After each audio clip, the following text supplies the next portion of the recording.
Now, police agencies that issue this gun, the Sig I P320, will have to accept a substitute for training purposes.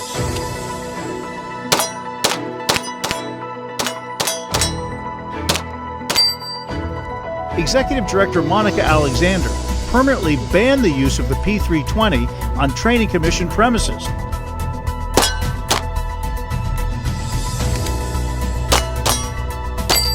The P320 has been blamed in dozens of cases nationwide in which police officers were struck or nearly hit by rounds that were fired even when the gun was holstered.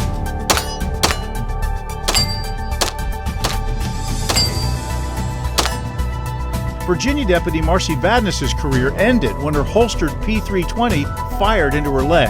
100% this needs to be banned. This gun needs to be recalled across the country, not even just Washington State. This gun needs to be taken off the market altogether.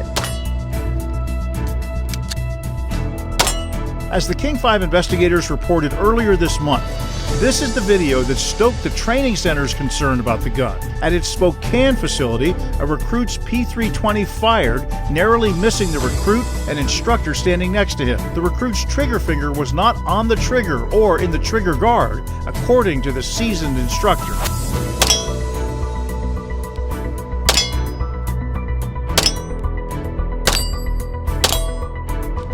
No comment today or any day since we started covering this issue from Sig I, the manufacturer. The company has denied the P320 could be fired without a trigger pull. It's basically saying it's operator error in all these cases. Wow.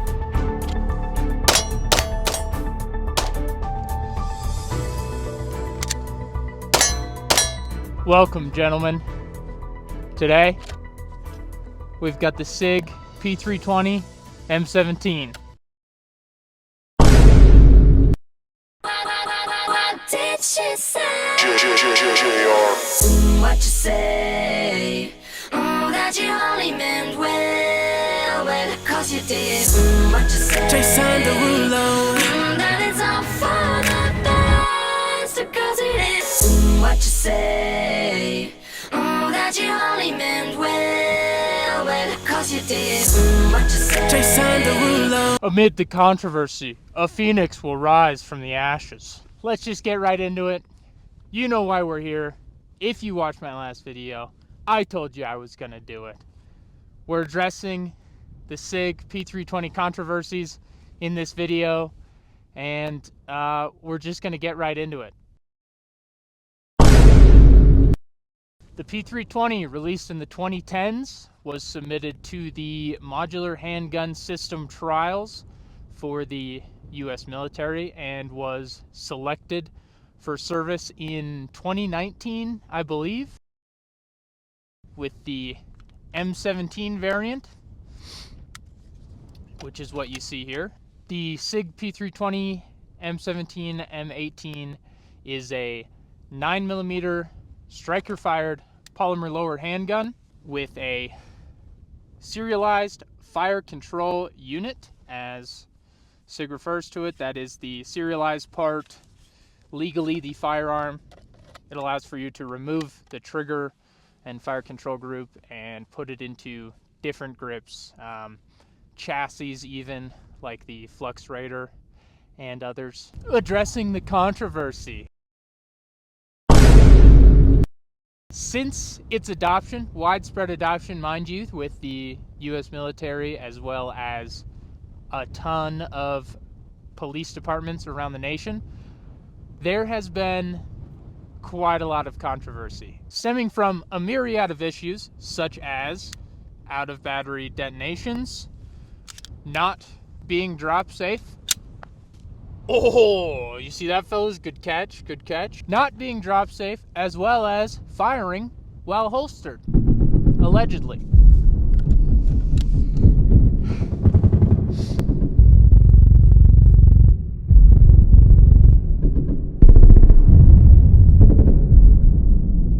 Recently, Sig's social media team went all gas, no brakes, with the now infamous "It Ends Today" post, which I will try to put up on the screen for you if you're not familiar.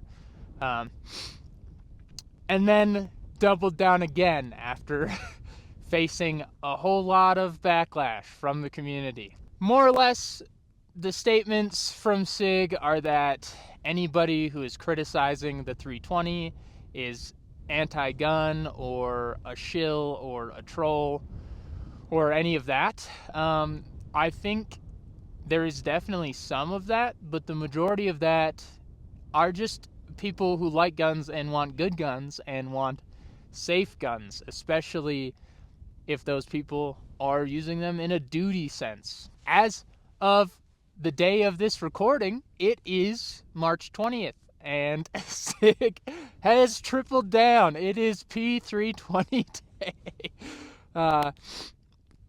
So, gearing up to go out and make this video, just scrolling through Instagram, and I see that post from Sig, so pretty funny. Today, I'm just going to shoot the pistol a little bit, tell you what my experiences have been. I'm going to fuck around with it a little bit. Disclaimer, I am not rich. I am not going to drop my personal M17 that I paid for with my own money on the optic. I don't want to break the optic. I don't want to break the gun, honestly. Really, all I'm going to try to do is see if I can get it to fire without me physically pulling the trigger. That being said, I'm not going to put live ammunition in it for that, obviously. I don't have blanks, so I won't be doing that either. I'm just going to cock it and then see if the striker falls or if the trigger is dead when I pick it up or whatever. So be warned, this isn't going to be any like super in-depth testing. It's not going to satisfy anybody, I'm sure. I'm just riding the coattails of what's popular right now. Woo! That wind's going, huh? So, buckle your seatbelts and come along for the ride. Starting off, just like all my other videos, I'm just going to do a quick breakdown of the build, the setup. We've got the TLR1 HL from Streamlight on there. I like these lights. Obviously, they're cheaper than like a Surefire, but I've never had a problem with it. And then on top, for the optic, we've got the Sig Romeo 1 Pro, because I wanted the Sig optic for the Sig pistol. It is what it is. I like the optic. I don't know about how robust it is, really. But there's that. That's the build. The M17 M18 variant of the 320 is the dual tone Coyote FDE pistol with the frame mounted safety. The controls on this pistol are ambidextrous, with the safety being on both sides as well as the slide lock, slide release. The mag release is swappable. I am left-handed, but I am so used to using the mag release, dropping the mag on the left side of the gun, that I've just left it. The wind is really howling. I hope you can hear me, but the M17 M18 was chosen over the Beretta M9A3 as well as the Glock 19X, which, a lot of people would much rather have that instead of either of those, instead of the 320, especially given the issues that have come to light. Let's talk about shooting experience. I like shooting the 320. I think the 320 is a very shootable handgun. It's not crazy. Like, I own a Staccato. Obviously that shoots better than this, but this gun is fun to shoot. It's enjoyable to shoot. Recoil wise, the Impulse is obviously top heavy. The height over bore, I mean, your hand's here, it's quite a bit higher. I didn't just point that gun at myself, by the way. It's over my shoulder. So it does want to come up a little bit, but I feel like, especially with the M17, the full-size one, you ride that safety. It's pretty easy to control. The trigger, it's clear. How's the mouth feel? The trigger, not bad. It's kind of spongy. It's still better than a Glock trigger. There's definitely better striker fired triggers out there, but it's not bad. It's completely serviceable. If you can shoot a Glock well with that kind of trigger, you can shoot an M17 well. Accuracy wise, it gets the job done. I'm not a GM. I'm not a championship pistol shooter, so it's not a huge deal to me. I can hit what I'm aiming at most of the time. I've never really grouped it because I'm not that interested. So it's a pistol. You're going to get pistol accuracy out of it. I think most of that is about training. So let's talk about my personal experiences with the pistol. That's all I'm going to be talking about really in terms of anything, but let's get into my personal experiences with the pistol. I bought this pistol in 2020. This for a long time, well, this was the first pistol I ever put like a flashlight and a red dot on, like fully built out as a pistol. This was the first pistol I bought a duty holster for. I've got the Safariland ALS holster right now for it. And I've put probably after today 1,200-ish rounds through it.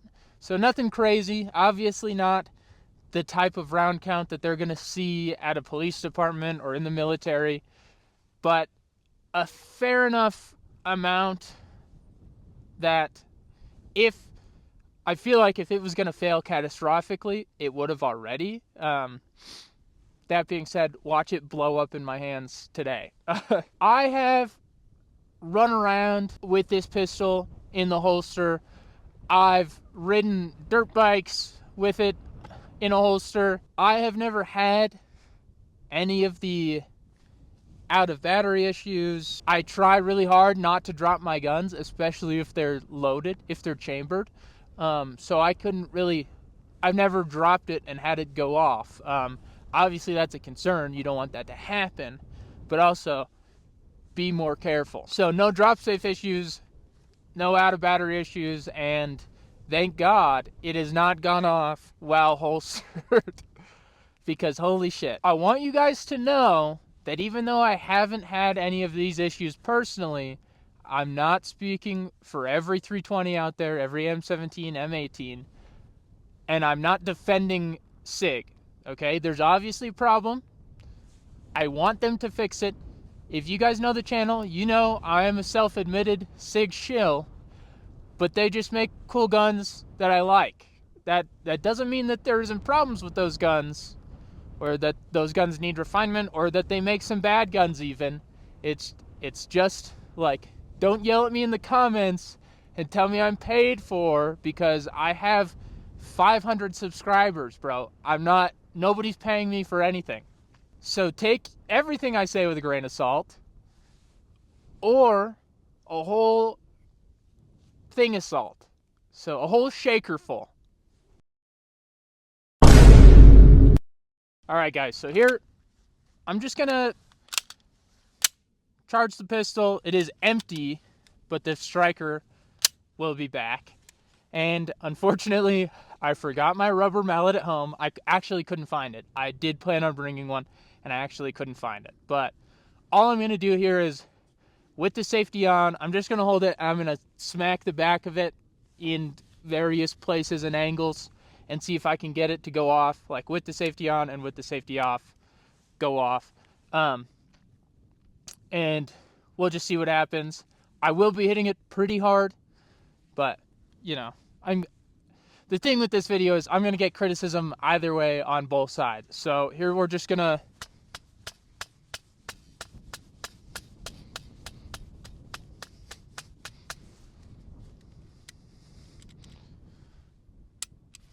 Still good. Now safety's off.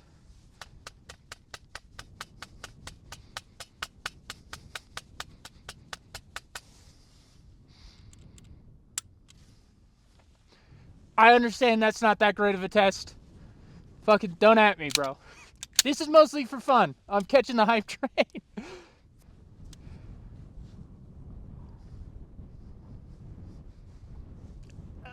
Take from that what you will. I'm not going to hit it with a rock. I'm not going to break my gun. I'm sorry. I don't have it in me. Sue me, bro. This is the holster I have it in. It's the Safariland ALS holster. I don't know exactly what the 8 numbers after that are because Safariland's naming conventions are not great. But it's just like the standard one, QLS fork, the hood, and the latch here. I want you guys to know also, in that intro, I broke the hood off, so I'm sacrificing something for you guys. Anyway, I'm gonna like run around a little bit,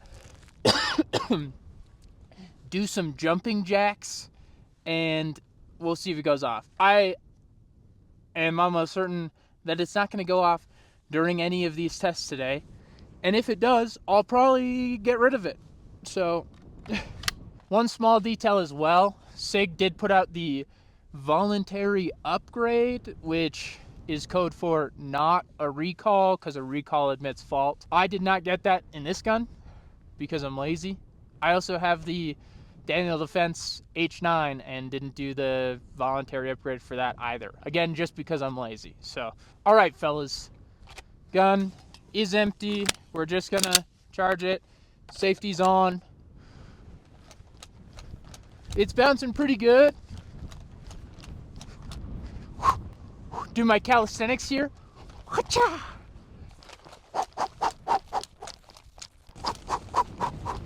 I am speed.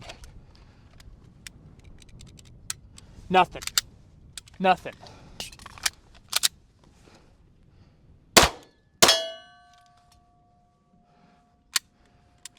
Okay, that was all with the safety on. Now we'll do it with the safety off. I love that a truck just rode by while I was doing that. That's sick. I did not see that. Hell yeah, brother. All right. Safety off. It is empty. Safety off. Do some other bullshit for you guys. Keep an eye out for that truck so I don't embarrass the shit out of myself again.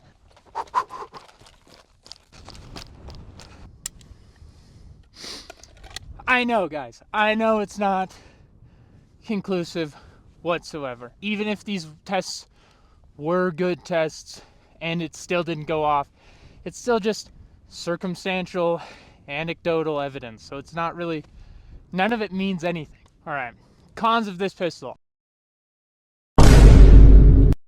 Obviously, we went over the big stuff. It is a con that these problems are happening. I'm just going to go over personally what I don't like about the pistol. I don't mind the safety, honestly. You know, one of the first pistols I shot was a 1911. Love 2011s. Whatever. I can get past the thumb safety stuff. That being said, actual things that I don't like the height of a bore. It's a tall pistol in your hand, and it could be better. It wants to flip on you a lot. Secondly, I don't like how much this moves. I don't know if you can hear that. But the slide. And then, when you pull the trigger, this is empty. I don't know if you guys will be able... You see how the back dips down like that? I don't like that at all. I don't think it affects function at all or anything like that. I just don't like that it does that. While I do have this in like a duty setup with the Safariland holster, red dot flashlight, I don't carry a gun to make a living. I never have, and I probably won't ever never will. But like, I have no experience whatsoever.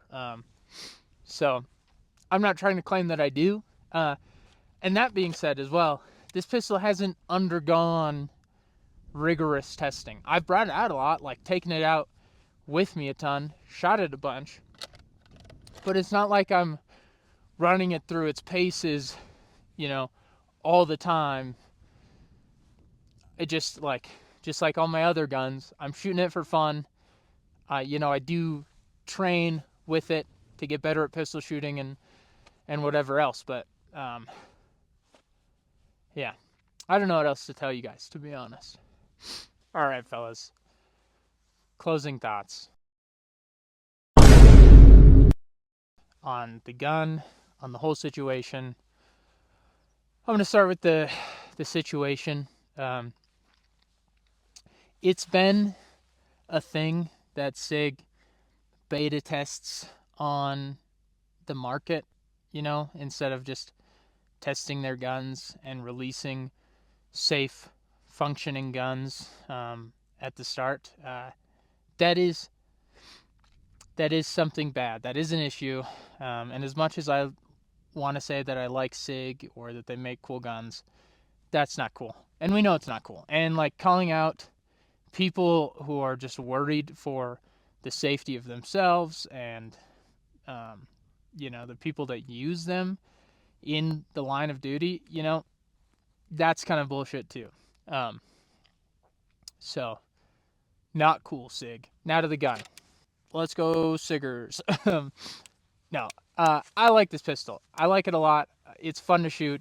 I think it looks cool. It's not the coolest, but you know, I think it looks cool. It shoots good, and you know, I'll probably continue to enjoy it and shoot it and like the pistol until I shoot myself in the leg and I bleed out here. Ironically enough, every time I come out to the range, I have an IFAK first aid kit with everything from Band-Aids to chest seals and tourniquets. And you should too. Today, because it's normally on my rifle bag, and I did not bring a rifle, I came out with the gun that's notorious for shooting people in the leg, in their own leg, without my first aid kit. So, you know, I'm living life dangerously, on the edge. I'm a bad boy, you could say. What the fuck? Siggers unite. Well, if you made it to the end of the video without berating me in the comments, thanks for watching. Please like, comment, and subscribe to my YouTube channel. And I'll see you in the next one. Mwah! What you say?